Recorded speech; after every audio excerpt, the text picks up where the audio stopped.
ayca potentiel adversaire ki nga xamante ni moom la cere càq war a bëreel gém nañ ci ay open press ku ci mel ni caatu limousine nee na soxla na combat ak ki nga xamante ni moo di cere càq caatu limousine mu ngi ci 14 combat yaa ngi ci 13 combat lan ngay wax.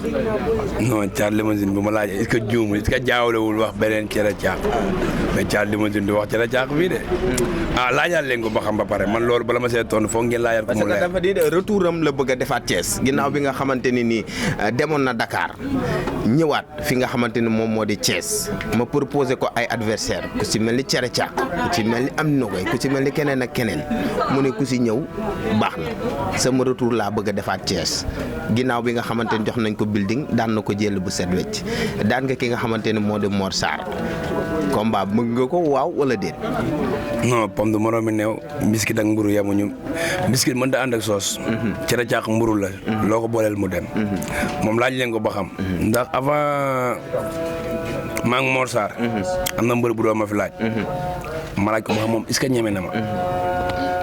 taw nit ñi sax tax ba mu delloowaat la am na nogay sax laay wax am na nogay. Mor Sarr da koo daan mu tourné di ma laaj ma ne ko man Mor Sarr moo daan am na nogay daa am na nogay moo ngi may laaj. kon man nag am na nogay du combat. mais caat limousine non waxul lool xanaa. non damaa yaakaar daa jum laaj leen ko bu baax wala ngeen laaj leen ko bu baax ba xam moom moo wax loolu.